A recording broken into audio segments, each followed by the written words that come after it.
Besides building one of the most iconic American cars of the last 30 years, Saleen has one of the most interesting histories of any car company out there. You've got modified Mustangs in the 1980s, racing wins, a Ford GT contract, lawsuits, financial struggles, and a billionaire-backed expansion into China. And in this video, we're taking a closer look at all of it. The Saleen story begins in 1983 when former Formula Atlantic driver Steve Saleen founded Saleen Autosport. During those early years, the company focused on creating high-performance versions of existing vehicles, especially the Ford Mustang. That formula quickly helped Saleen stand out. The company wasn't building cars from scratch at that point. Instead, it was taking vehicles people already knew and transforming them into something faster. The first Saleens appeared in 1984, and the production run was incredibly small. Only 3 cars were built. Things moved quickly after that. In 1985, Steve Saleen introduced the first certified supercharger on a production Saleen Mustang. The car was delivered to a Ford dealership in New Hampshire and marked the first use of a centrifugal supercharger on a late-model Mustang. Moves like that helped establish Saleen as a serious performance company rather than simply another aftermarket tuner looking for attention. Racing also helped accelerate that reputation. In 1986, Saleen entered the Sport Car Club of America Racing Series with a race-prepared Mustang, and a notable victory at the 24 Hours of Mosport became the catalyst for the company's expanding motorsport efforts during the rest of the 1980s. By 1990, interest in Saleen's aftermarket components had grown enough that the company launched SPP as a separate business. The company had grown beyond simply selling modified cars. It was building a complete performance brand with racing involvement, aftermarket products, and a growing customer base. Throughout the 1990s, the company continued expanding its lineup and refining its identity. In 1994, it introduced the S351, powered by a 351 cubic inch engine developed in-house, and kept developing that power plant even after Ford moved the Mustang GT in a different direction. Steve Saleen seemed determined to do things his own way, which would become a recurring theme throughout the company's history. In 1995, he partnered with comedian Tim Allen to create the Saleen Allen RRR Speed Lab race team. A few years later, Saleen introduced projects like the Contour concept and the XP8 Explorer SUV, a clear sign that the company was beginning to look beyond its Mustang roots. Then came the turning point. By the late 1990s, the company had been restructured as Saleen Incorporated, and in 2000, it introduced the vehicle that would define the brand more than anything else, the Saleen S7. The S7 featured a carbon fiber body, a lightweight chassis, and aerodynamic development inspired by motorsport. Power came from a V8 derived from Ford's 351 Windsor engine and was paired with a 6-speed manual transmission. Later versions became even more extreme. In 2005, Saleen introduced the S7 Twin Turbo, adding significant power along with aerodynamic revisions and optional upgrades that could push output to roughly 1,000 horsepower.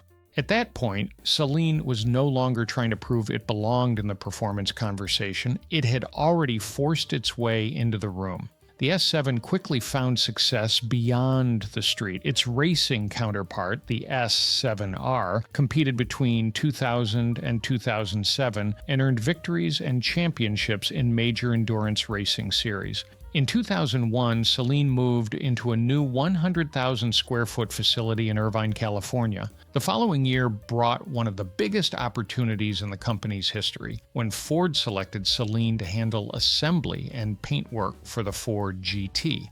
That contract transformed Saleen into a Tier 1 supplier for Ford and served as a powerful endorsement of the company's capabilities. Expansion continued through the middle of the decade. A new facility opened in Troy, Michigan. Global distribution expanded into markets such as Canada and Japan, and Saleen even opened its own retail showroom in Irvine, where customers could browse vehicles, parts, and apparel. At first glance, everything appeared to be moving in the right direction. The company had racing success, a globally recognized flagship car, contracts with major manufacturers, and growing international reach. Unfortunately, this would also mark the beginning of a very different chapter. That different chapter began in 2007 when Steve Saleen left the company he had founded more than 2 decades earlier. Saleen still appeared successful, but cracks were beginning to form beneath the surface. The timing could not have been much worse, as the automotive industry was about to enter one of its most difficult periods in decades. In 2008, the company introduced what looked like the natural successor to the S7, called the S5S Raptor. The new car debuted at the New York Auto Show and immediately attracted attention. Unlike the S7, which carried an exotic price tag approaching supercar territory, the S5S was intended to be a more accessible performance car that could compete with vehicles such as the Audi R8, Ferrari F430, and Lamborghini Gallardo. The car certainly looked the part, with a supercharged 5-liter V8 producing 650 horsepower, a 6-speed manual transmission, and a claimed top speed beyond 200 miles per hour. The S5S certainly had the numbers to back up its looks. Saleen envisioned it as a true American alternative to the established European players, and many observers believed the company had another hit on its hands. Unfortunately, the car arrived at exactly the wrong moment. The financial crisis was beginning to spread through the economy. Major automakers were facing enormous pressure, and Saleen itself was dealing with growing financial difficulties. By 2009, the company had sold many of its assets to MJ Acquisitions, and despite all the excitement surrounding the project, the S5S never entered production. The years that followed only added more complexity to the Saleen story. At the beginning of the next decade, Steve Saleen found himself in the unusual position of not controlling the rights to the company that carried his own name. During 2010 and 2011, Saleen-branded Mustangs were produced by Revstone, the company that had acquired those rights, while Steve Saleen sold vehicles under the SMS name. By the end of 2011, an agreement with Ford and Revstone allowed Steve Saleen to regain control of the brand name.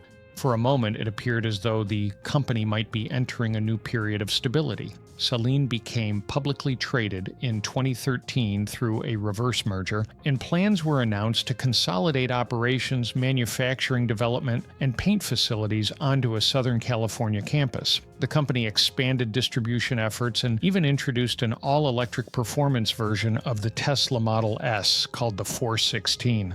Behind the scenes, financial problems remained a serious concern. By the end of 2014, reports indicated the company was carrying significant debt and facing bankruptcy concerns. In an effort to raise money, Saleen offered a Mustang to investors who committed more than $1 million in capital.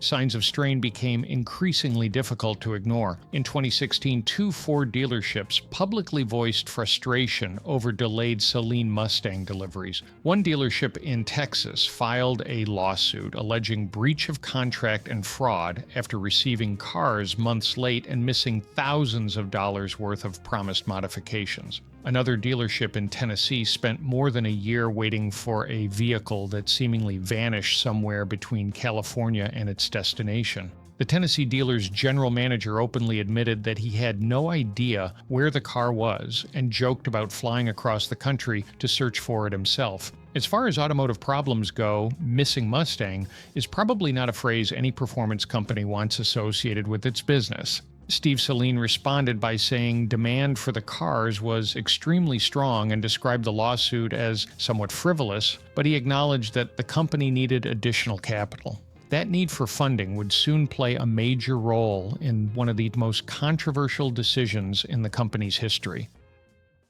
In 2017, Saleen partnered with businessman Charlie Wang to form Jiangsu Saleen Automotive Technology in Rugao, China. The goal was straightforward on paper: expand into the Chinese market, increase production, create new revenue streams, and strengthen the future of the company. The scale of the project was enormous. Large investments were committed, major production facilities were planned, and ambitious forecasts suggested hundreds of thousands of vehicles could eventually be produced annually. Wang spoke about creating a company capable of competing with established luxury performance brands and presented a vision that extended far beyond niche American sports cars. The Chinese venture introduced a variety of vehicles, including an updated version of the S7 called the S7 Le Mans, a crossover known as the MAC, and a small electric city car called the Mai. Despite the massive investments behind the project, sales were extraordinarily low. Reports indicated that only 27 examples had been sold by April 2021, with that total reaching just 31 by May 2022. Those numbers raised obvious questions, but the sales figures soon became the least of the company's concerns. In 2020, the entire venture began to unravel. A former senior legal manager at the company publicly accused Charlie Wang of inflating the value of automotive technologies and misusing state funds. According to reports, a state-owned investor conducted audits, questioned company records, and eventually brought the matter to authorities. Chinese courts seized company assets, froze bank accounts, shut down factories, and expelled foreign employees, effectively bringing the entire operation to a halt. The company's Shanghai office, which had only recently opened, was closed as part of the broader crackdown. The Chinese government eventually alleged that Wang had embezzled nearly $1 billion in state funds. Wang denied wrongdoing and later described the situation as persecution, but the damage had already been done. Steve Saleen publicly argued that the venture had allowed others to gain control over decades of intellectual property that he had spent his career developing. He claimed that hundreds of Chinese patents had been filed using his designs, engineering developments, technologies, and trade secrets, with many of those filings allegedly failing to identify him as an inventor. According to Saleen, the original partnership had evolved into something entirely different from what had been promised. He later described the arrangement as a sham and warned that other American entrepreneurs could face similar risks if intellectual property protections were not strengthened.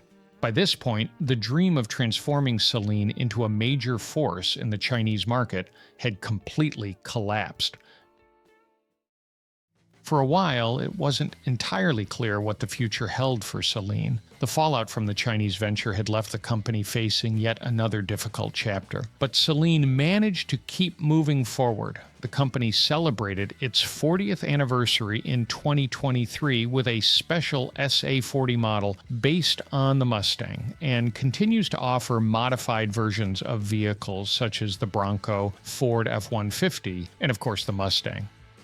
After putting this video together, one thing that really stood out to me is just how much has happened throughout Saleen's history. This is a company that started out building modified Mustangs in the 1980s and ended up creating the S7, a car that many people consider America's first hypercar. It even made its way into mainstream pop culture with an appearance in the 2003 film Bruce Almighty. But that's only part of the story. Along the way, there were lawsuits, financial troubles, failed projects, the whole China situation, and plenty of rumors that people still debate today. Even the S7, the car most people associate with the brand, has its own share of controversy. Depending on who you ask, you'll hear very different versions of how the car came together. Some people believe Ray Mallock Limited, the British engineering company involved in the project, played a much bigger role in the car's development than most realize, a view that Steve Saleen has disputed. There have even been rumors over the years linking the car's origins to an Aston Martin racing project. If you're interested in that side of the story, Raphael Orlov wrote a great article for Jalopnik back in 2015 that's well worth reading.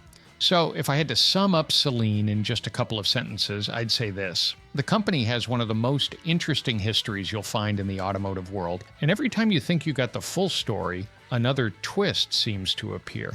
In the end, that's probably the biggest takeaway from this whole story, because when it comes to Saleen, nothing is ever quite as simple as it seems. The information in this video was gathered from the sources shown on screen. As always, you can find the sources in the Google Doc linked in the description. I recommend checking them out for more details. If you enjoyed this video, there are a couple more on screen you might like. One takes a look at this Studebaker Avanti XUV, a project that eventually ended with an arrest. The other tells the story of the Ford Seattleite 21, arguably the weirdest car Ford ever designed. Otherwise, I'll see you in the next one.